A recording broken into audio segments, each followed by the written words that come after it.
won't be 45 minutes, I promise. Reagan made me promise. Weddings are not easy events to pull off. This is our third, and they are a ton of work. Unless you're the father of the bride and the mother of the bride, and you live on the other side of the country. So I want to echo what Marcus said and thank Marcus and Janice for everything you did. I have a feeling Janice did a little more. Rocco and Val. If you've driven around Montana at all, I'm sure you have not seen a lot of green grass. But you look around here, there's a lot of green grass, and I have a feeling that's a lot of effort to put green grass in it. The flowers, everything is beautiful. Thank you so much. And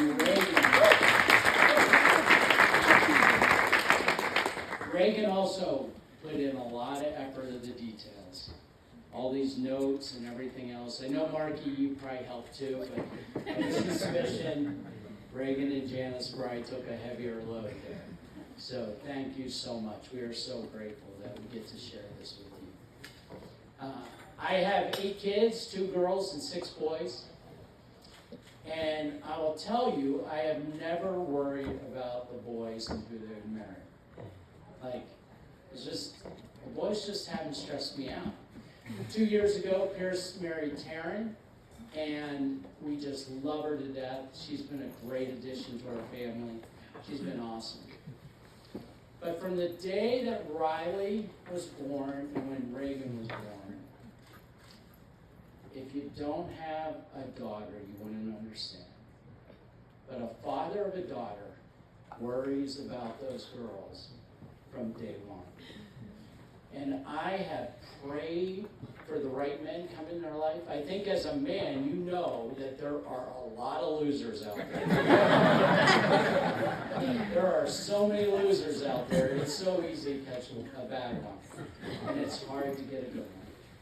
And 4 years ago, Riley got Grant, and we love him, and he is just awesome. But today, that prayer is fully answered, and that stress is fully ended.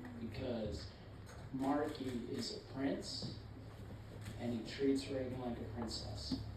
And Marcus and Janice, thank you, because you've done a phenomenal job. Thank you.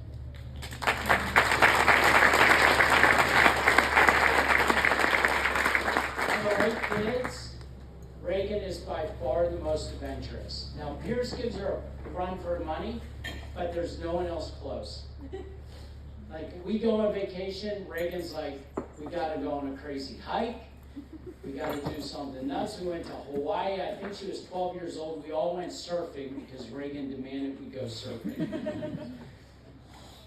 Reagan's been to frat parties while in high school. In 2017, we bought a new house, and the new house is an in-ground pool. And it's got cement all around it. And it's about 10 feet back from the house. And we have a deck, and the deck's about 10 to 12 feet up. Reagan was the first child, unbeknownst to us, to jump off that deck into the deep end with her friends. We found that out about a year ago. We knew, Hope and I knew, that Reagan needed a man that could match her craziness. She lives like a car. So then Marky came along, and we started getting these pictures of Marky in exotic places with big fish, with wild animals. We got mountain bike pictures of him going off ramps. We thought he's perfect. One of the best stories I love about Marky is when he was in college, he would go surfing. And on one of these surf trips in the Pacific Ocean, he's sitting there waiting for waves, and a great white shark starts circling him on a surfboard. And the great white came in front of him and actually came out of the water and looked Marky in the eye. I mean, Marky has looked a great white shark in the eye. He only got out of the water because a paddleboarder told him to get out of the water. So, Marky, you've been perfect for Reagan. I just hope they survive the honeymoon.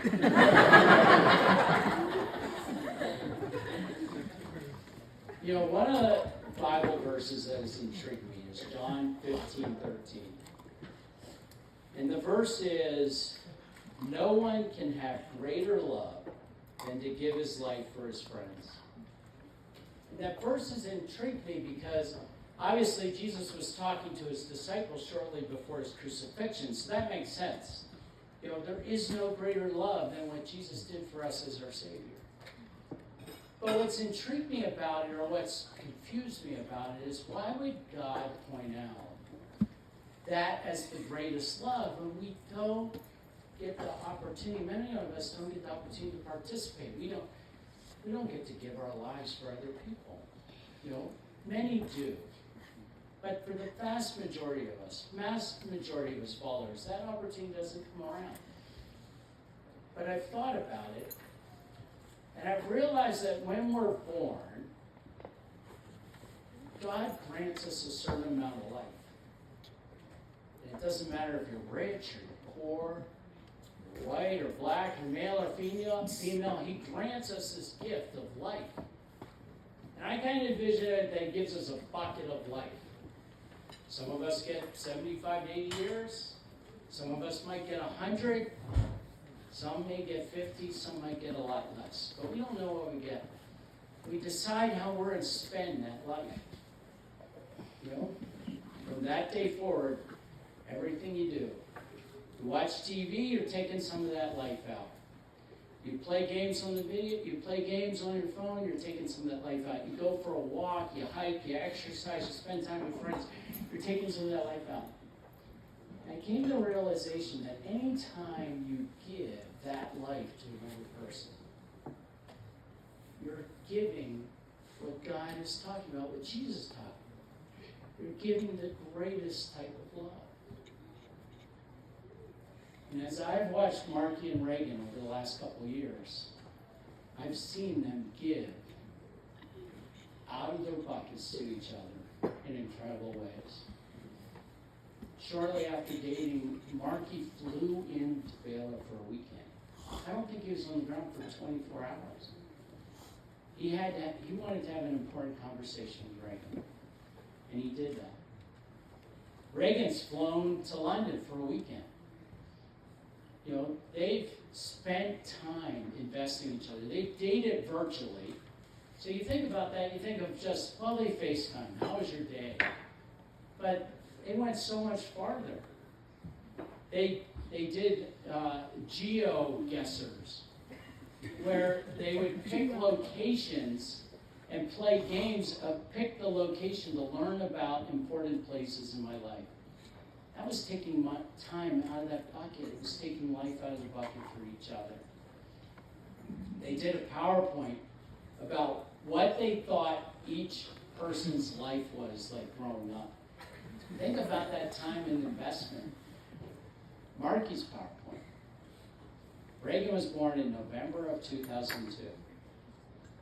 His first PowerPoint page was Valentine's Day 2002, a picture of coconut. That was an important day in Reagan's life, I can assure you.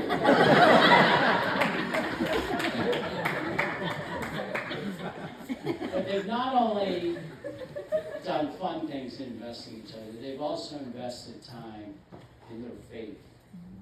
They've read books together, they've done devotions together, they've worshiped together.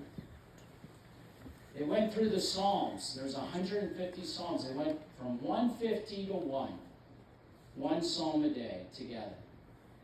Yesterday was Psalm 1. Reagan and Marci have been incredible examples of the greatest type of love. And I am so thankful that we get to share.